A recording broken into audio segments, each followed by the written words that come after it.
we go on, Omar. You were saying last time we're only live on one of them. We're not live on the main channel yet. Ah, okay. No, I was gonna say that I think you got to give more attention to the messages. Can do. Yeah, we'll try to. Look, if you keep one eye on it, people like it to be Okay. interactive. Yeah. Are you going with Try to get Afghanistan again? Nah, I mean, did you watch the Tommy Robinson thing?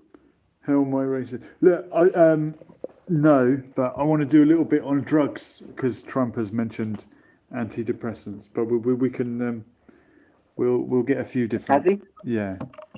So I'm going to play We just sound freestyle clip. it. Yeah. Yeah, I'm going to play a sound clip from him. Feel free to take it in any direction you want. Hold on. And let me take on. You know when you run out of steam, Yeah. pass it on to me because I think I'll just come up with some topic. No worries. Okay. I'll give me 5 minutes on drugs and then suicide. We'll carry. I've got nothing on my mind. Actually, I do have one thing about mental illness and stuff. Well, that's going to relate to this. So let's see what comes out. Here we go.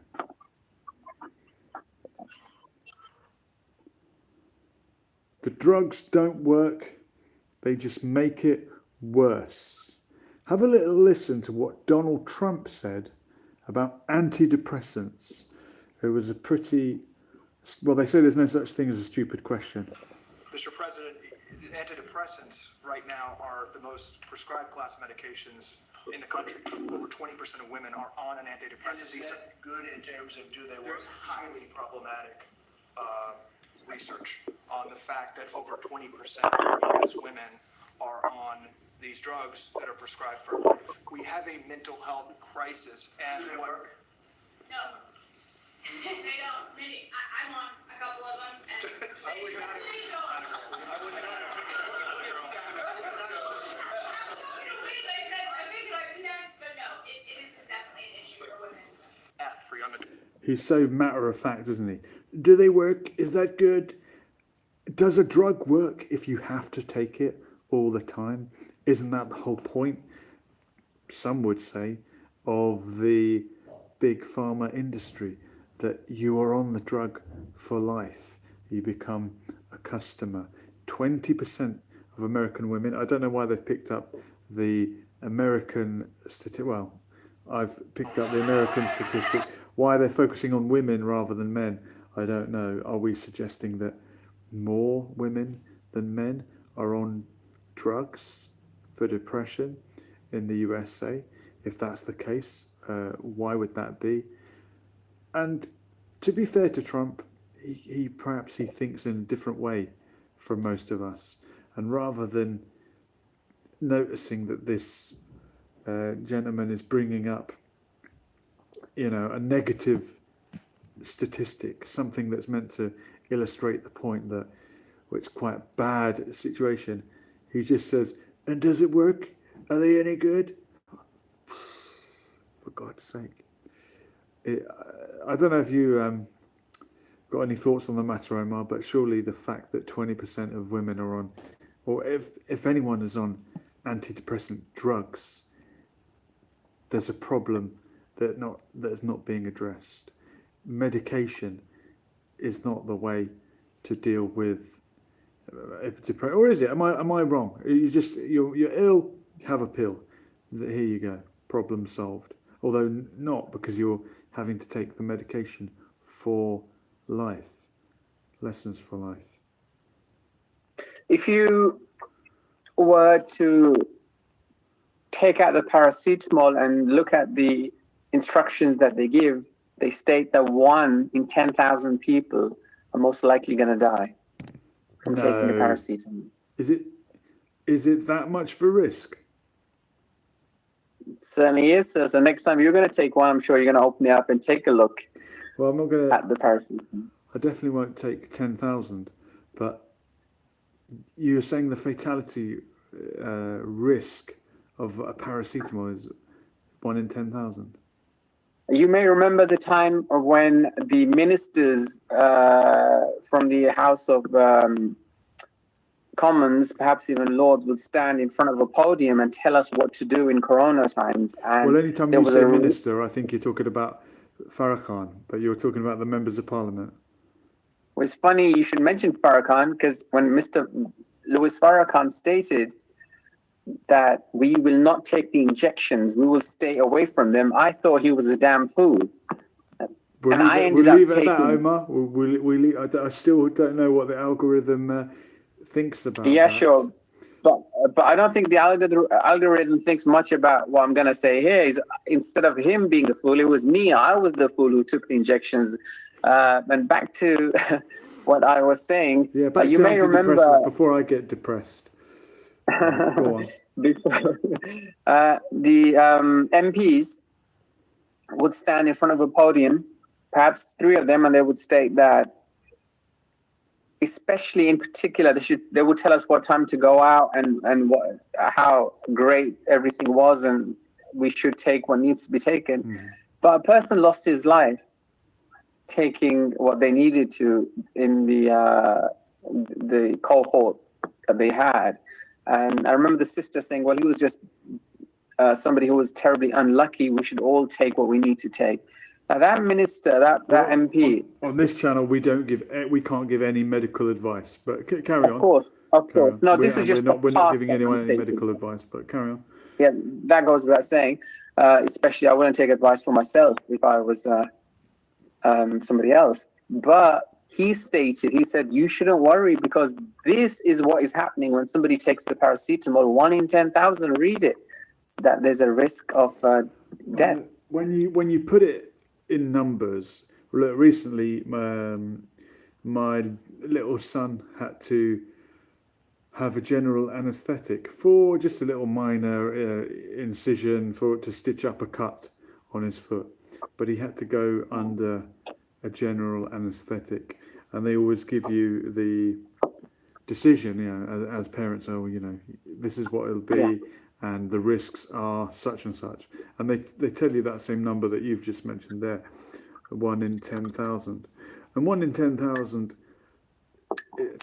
sounds like a huge number. 1 in 10,000, you feel like, well, that would never happen. If you were playing roulette and you had 10,000 numbers instead of the usual 36, what does it go up to? Haven't played in a long time. 36, 2 zeros. Oh, yeah, don't forget the 0, gambler. If you were playing roulette or even Russian roulette with 1 in 10,000, it sounds like the odds are in your favour. But to put it another way, if you imagine you're standing in a 60,000 capacity stadium, I don't know, but is Wembley Stadium 60,000, something like that? It's a lot more. Oh, is it more? Okay, well, okay, give me a stadium that's 60,000. Old Trafford? Yeah. Okay, let's say you're sitting in Old Trafford and the referee goes crazy and he empties a revolver into the crowd, 6 bullets. Do you want to be sitting in the crowd that day? No. Exactly. But we had the operation and everything was fine. I mean, sometimes you've just got to take a risk to get a reward. Matthew Perry, the great star of Friends, is going to talk a little bit now about drugs and addiction, as we're on the topic. My life is I'm a drug addict. I'm a person that if I have a drink, I can't stop, and so it would be following your ideology that I'm choosing to do that. That I'm choosing. That's exactly not my ideology. It is my belief. Yes, you do choose. It is, and it's a belief that you wrote in your book. Correct. You have a choice. Whether you drink or not, you have a choice. But your book is the only book in modern times that has this ideology. That's Peter Hitchens coming back at him. So doesn't that teach you something? Well, it's quite often unfashionable ideas are unfashionable because they are unpopular with influential people. It doesn't necessarily bother me. You tell me what the objective diagnosis is to establish the existence of addiction in the human body. It's an allergy of the body, and it's an Allergies of what? We're supposed to be grown men here, and you're making faces like the No, guy, no, I who's, just- like the I guy just- who's like the guy who's wearing the pants that you were talking about earlier. I'm expecting you to come out in the pants in a minute. It's a objection. It's an obsession of your mind and an allergy of your body. So this is what happens to me. I start thinking about alcohol. I can't stop. I can't stop thinking about it. What's the objective physical proof of this inability to stop? So Peter Hitchens on the right, very dismissive of Matthew Perry. No sympathy for his addiction. No concept of addiction being a mental illness and this person not well. Hitchens is- very much of the opinion you are choosing. No excuses for you. You are choosing to hit the bottle. You are choosing to inject. Do people with addiction need a little bit of that sort of responsibility driven into them, or do they need our sympathy? Does the truth lie somewhere in the middle? What do you think, Anna? I think You've got a superb willpower. You've lost a hell of a lot of weight. You've kicked many habits over the years. Yeah. Where do you stand on this?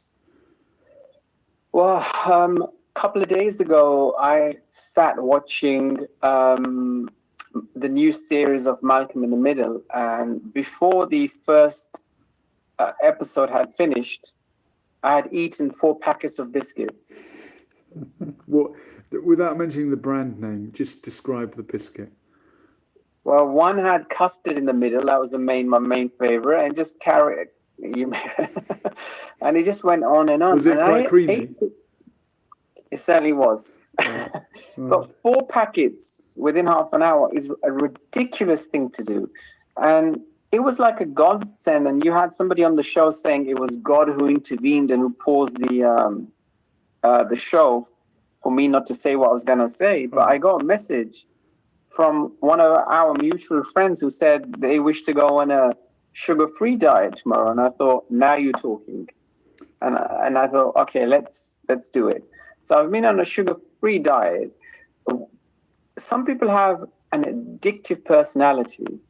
If I want something, if I want any sugar, if I want something, I can't stop thinking about it. It takes over my life. I can't breathe. I feel sick. And I've suffered, I think, sugar addiction is tough, but alcoholism is very, very tough. I really struggled with that. Sugar can be just as bad. It doesn't alter your behaviour as much, but it's still damn addictive. Yeah, I mean, as you've seen, I've had sugar to an inexplicable level, like a ridiculous level where I would eat sugar and just fall asleep. I would go into sugar comas regularly. Really? And not that I'm diabetic or anything like that, but it would just put me to. Do you remember the old Swiss roll after Swiss roll? It was just ridiculous how I was living my life. Now with alcoholism, I'm sorry to laugh. I'm just remembering various comedy sketches that I'm going to play you in a moment. I look forward to seeing them. But as you know, it's with Matthew Perry there, rest in peace, Chandler. He was stuttering and, he was in pain and he was suffering there. Mm-hmm. And that alcoholism can take over like nothing else. I think it's worse than drugs in a way, probably not as a heroin and so on, but it will just shake your entire body. Your inside is craving. And they say that even if you go cold turkey, it's so bad they can actually kill you just by you giving up the drink, perhaps with some drugs too. Yes, this is true. You can't stop overnight. So I think some people are born with it. I think we have addictive personalities. Some people can have, just one biscuit and stop. Others have to have, 4 packets. When you say you can't stop straight away, are you talking about alcohol or are you talking about sugar? No, it all well, when it gets that bad, I don't think you can just stop alcohol straight away. I don't think overnight anyone gives up alcohol because it'll take your life away. Okay. I'd be very surprised. No, if that's the I case. believe that medically that is true, but I'm just wondering about the sugar. If you just suddenly stop sugar, is there the same? Does the body go into shock or not? It probably does go into a shock. You'll feel slightly unwell, but you'll never get to, and I've unfortunately been through both, you'll never get through that level where that hangover, you'll have a hangover, which will, as you probably can remember, it would be times 50, It's like a headache times 100. and you just can't shake it, you can't get up, you can't do anything. I think people who have a sugar issue, they can still have fruit. Like example, tomorrow I will have lots and lots of fruit to kind of But balance fruit that is out. sugar, Omar. Fruit is sugar. Yeah, they say it's natural sugar, but I never heard anybody becoming unwell through fruit, though.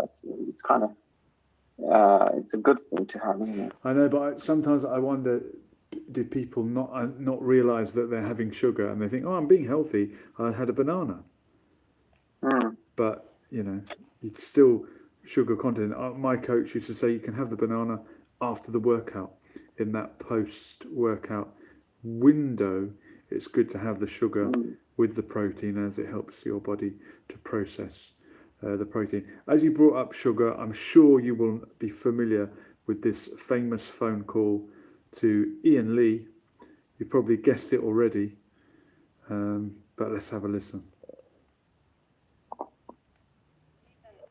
Myself can't park in a normal bay is that I have to have my door fully extended. Yes. I can't put one leg out and then twist and get the other leg out. We're talking about blue badge Turn my holders. whole body and get the two legs out at the same time. Otherwise, I'd split my spine.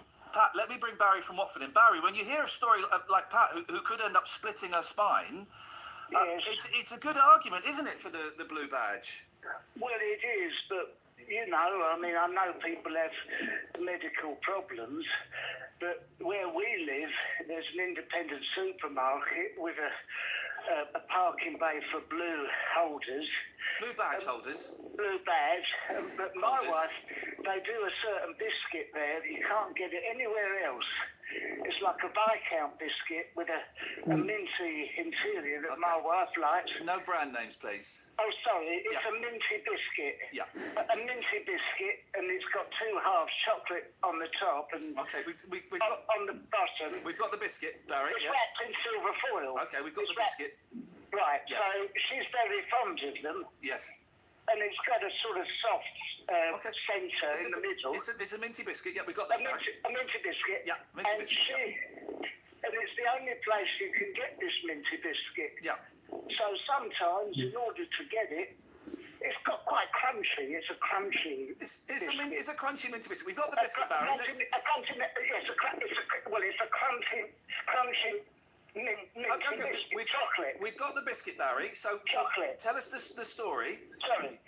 Well, this biscuit, the crunchy minty biscuit, if she likes, you can only get from this particular shop. What's that got to do with blue badges, Barry? Well, she likes this biscuit, and sometimes I can't get there unless I park and use the blue badge to go and get it. Do you have a blue badge? Yes, Are you entitled to a blue badge? she is, but I use it to get the biscuit. It's a very nice biscuit, Okay. you know, it's baked and it's a chocolate affair. Okay, Barry, let me bring Pat back in. Pat, Barry is we using get his the wife's that's, blue badge to get what sounds... Do you remember Barry from Watford? Of course, yes. He's a character, but unwittingly, that I don't think that woman realised, and he was phoning up and describing a minty biscuit to Ian Lee. I'm sure we all know which biscuit he's talking about. The other clip I was thinking of when you said addicted to chocolate. Do you remember what Alan Partridge was addicted to? Yeah, I think it's Terry Orange. No, he was selling. Yeah.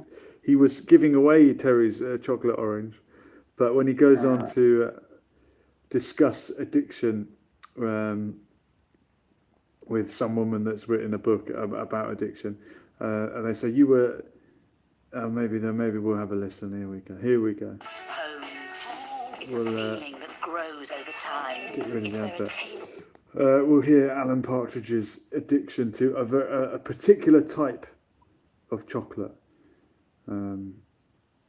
It's well, we'll hear it in a minute. Triangular shape, if that gives you any clue, Omar. Trobolone? To get you close. To Prayer Wave with me, Tessa McPherson. I'm talking to Kate Fitzgerald, whose book, Someone Else, charts a journey of self-discovery. Good title. It takes you through childhood to your drug addiction and prostitution. God. And then to your recovery in a very upbeat sort of a way. Mine's upbeat too. I should say at this point that the other voice that you can hear is my other guest, Alan Partridge. Now, Alan, for a while, had a TV chat show and was quite a big name up there, and then it all went very wrong. And that's the subject of your book, Bouncing Back. Yeah, because I noticed, although Kate, in effect, felt she bounced back, I feel I have had and are bouncing. I felt that. Okay. Do you want to carry on talking to Kate? I just sort borrow a pen? Yes, Thanks. how's the book doing? It's doing wonderfully well. The best feedback for me is actually people just coming up to me in the street. Yeah, I'm all right now. People have felt very alone, but through me they found a friend, they found hope, they found light. Hold on. It's been very well received. Sorry, It's such a positive I'm sorry. effect. I mean, it's wonderful. Can I just say, it's actually quite distracting when you interrupt. You just interrupted her. Alan, Bouncing Back, I suspect you meant it as an ironic title, didn't you? Because you haven't bounced back, have you? I mean, certainly not emotionally, and I think in a sense not in a career way either. How do you feel about that?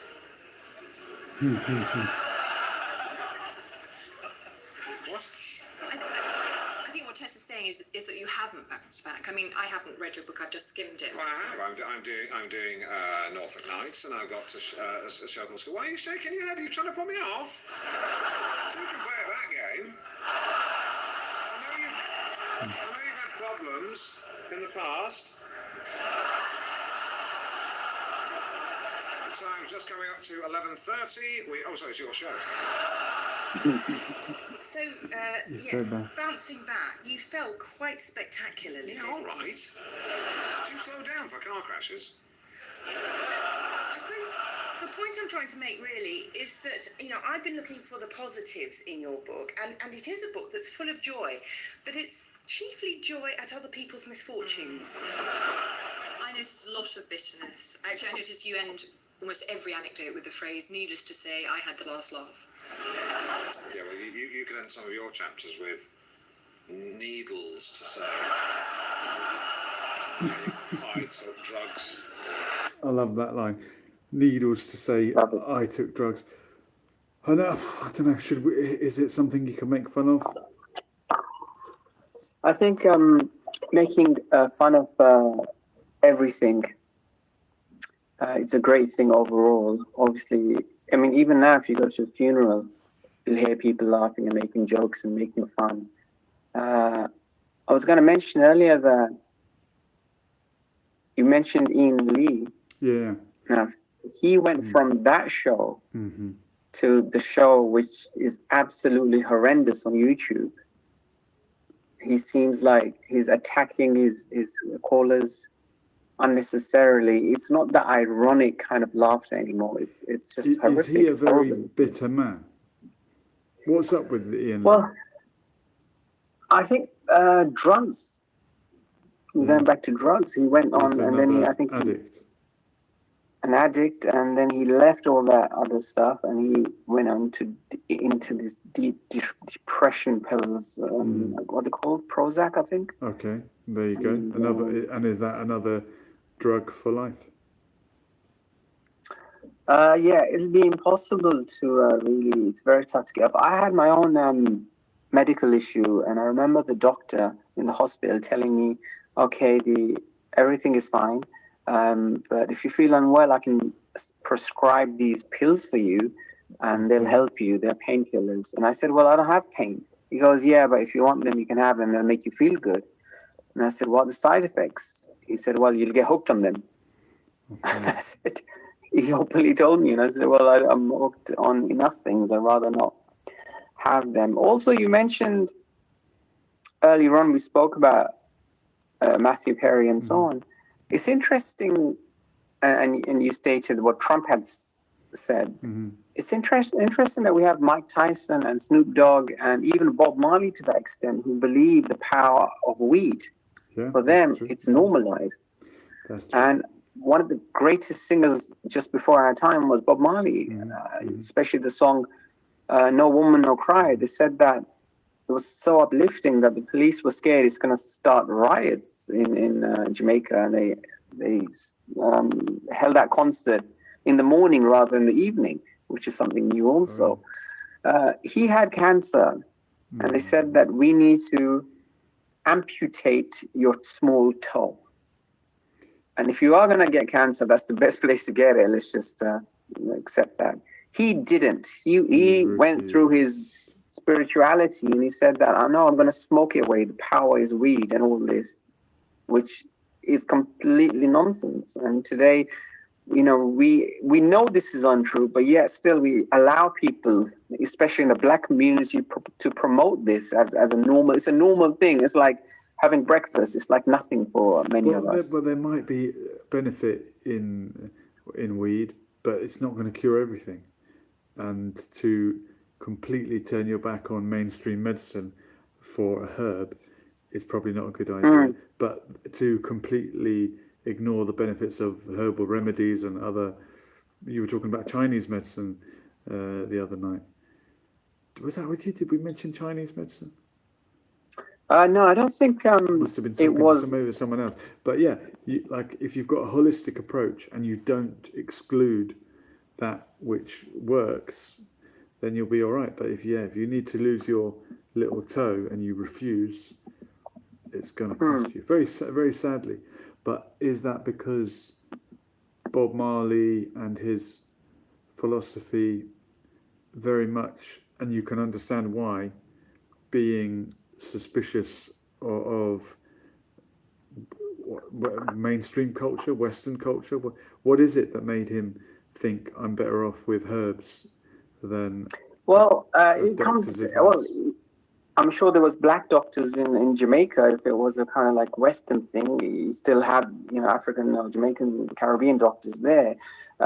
He just believed that he can smoke it away, and a lot of people believe that. A lot of people believe that and you see so many Rastafarians in particular smoking their pain and suffering away. I don't personally see any benefit in weed. Apart from, I guess, the social aspect, you can call your friends and say, hey, let's smoke weed. And you can all sit around and smoke weed. They say that there is a link to schizophrenia with this drug. And people have smoked and done horrific things with this. And the benefit can be with Parkinson's. They say you get a relief for a little while. With Parkinson's. I'm not sure if that's true, and if it's true, they should legalize this for people with Parkinson's, because we've seen videos where a man is just, if there was converting and just all over the place. He's moving. He's got uncontrollable Parkinson's movements, and he has a weed, and 1 minute later he has a weed spliff, I guess, and one minute later he's absolutely still and it's fine. Well, there you go. I mean, it does have a purpose. I think almost everything in nature probably has a purpose, doesn't it? But it's when you abuse it that is the problem. Well, if he becomes fine after all that conversion, I'm sure he's going to take more than one spliff. So I'm sure he's going to have two, and perhaps in a while it wouldn't. Or we could cure Parkinson's, couldn't we? If that's the case. Yeah, you would hope so. Yeah, we would hope so. And we have MJ Fox. Yeah, but Foundation. Michael J. Fox, but Marty from Back to the Future. Absolutely amazing movie. And we have Muhammad Ali, the greatest. And, I wish these two people never got Parkinson's, because they would have, certainly Muhammad Ali would have changed the world. There was something very special about him. Well, I think he did change the world. He lived a long life, but a severely restricted life because of it. Let's hear a little quick clip from Trump. He has approved a psychedelic treatment. Let's have a look. I'll have a listen. President Trump, some information. We have a gigantic opiate problem in this country, obviously. In 2024, more than 80,000 people died of overdoses. That's Joe Rogan addressing Trump. It's a horrible number. And there's more than 5 million people that are addicted to opiates right now in this country. With 1 dose of Ibogaine, more than 80% of people are free of that addiction. With 2 doses, it's more than 90%. I sent him that information. The text message that came back, sounds great. Do you want FDA approval? Let's do it. It was literally that quick. These drugs are illegal not because they're harmful. They're illegal because of the 1970 Controlled Substances Act that was passed by the Richard Nixon administration. They did it to target the civil rights movement and the anti-war movement. It's not because these drugs harm people. And for 56 years, we've lived under those terrible conditions. We're free of that now. We're free of that now. Thanks to all these people that we see next to me, and thanks to President Trump. Final question for you, Omar. We recommend, or we seem to agree that medicinal cannabis could have a benefit. What about psychedelics? I think that's mushrooms, isn't it? Stuff that makes you hallucinate. Joe Rogan is arguing that a lot of good could be done by legalizing medical psychedelics. Well, if it's medical use, then you and I, and Joe Rogan for that matter, we're not in any condition or position to really hold an opinion because we don't know what really goes on in that sense. We don't know what the medicine, in this case, the mushrooms, would really do. I've heard of microdosing. Have you heard that? Taking a tiny amount of this stuff, and people say it helps them concentrate. People that've got ADHD, those sort of conditions. Yeah, but I think with that, like the movie by Robin Williams called Awaken, I think, or Waking, it's just, you can get, there is some benefits, but then after a while, things are 10 times worse. And I think that's what the doctors are afraid of. And I'm sure that there's experiments taking place. What will happen in the future? That's the thing. If you look at alcohol, the risk alcohol poses, they say that in our lifetimes, alcohol will be banned, or at the very least, it's gonna say on the alcohol bottles that this is very, very harmful. But look, like you said, if you are addicted to it and you stop overnight, very harmful. Which is, I think, the wisdom in the Quran that alcohol was forbidden gradually over a period of many years. Yeah. It wasn't a sudden stop. It was. Why is alcohol so prevalent in the Eastern world? Why is it this great thing? Is it because it's banned? And is it because drugs are banned that we all kind of like, the people who use them, is that the reason that they wish to take them? I think the countries that drink, it depends on the temperature, the climate. If you can grow grapes, you might have lovely red wine in Italy and France. If it's freezing cold and you've only got potatoes and you need to get through the winter, that's where the vodka comes into it, and that's in Russia and Scandinavia. The colder the country, the stronger the alcohol, because people I kind of disagree with you. I think that may have been a different time. That may have been 100 years ago where, that's how people got by. But I think today, especially with the advent of the internet, we don't need to be concerned too much about that. With Starbucks at every corner, wherever you go in the world, if needs be, you can still get a cup of coffee wherever, if you're really that cold. But in the East, in particular in Morocco, there was a line of shoppers outside. And I remember thinking, it's 12 o'clock, it's 11:30 in the evening. What on earth is this shop selling that they have a line outside? And at that time, and it turns out that everyone was purchasing alcohol, just one bottle per person. Even in Morocco? And they were just, yes, even in Morocco. And I think that, is it because it's something that's banned, or is it because they want to be white? Now, because they see white people do this on TV, Now, I asked the lady, why do you smoke? I myself smoked for probably 15 years, and I smoke about 40 a day. And I asked this lady, why do you smoke? And she gave me a very interesting answer. She said, I smoke because I saw people on TV smoking. I saw the famous people smoking. So is it because the East sees the West doing it? As Bill Maher would say, you're not blaming Whitey, are you? Blame the white man. Omar, we're going to wrap it up on 33 minutes because you are 33X, and I appreciate you I'm indeed. chatting to me tonight. Pleasure. We'll do it all again soon. Take care, bro. Bye. We are gone.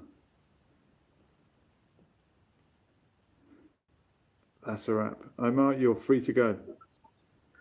Thank you very much. Nice one. We didn't get much chat on the thing. And I'll tell you why. It's because we streamed it landscape rather than portrait, and it shows it to a different audience. Really? Yeah. And this was an experiment tonight to see if that's the case, and I've confirmed it. That's ridiculous. Portrait, it blasts it, and you get loads and loads of views. Landscape, there's fewer people get a chance to click on it.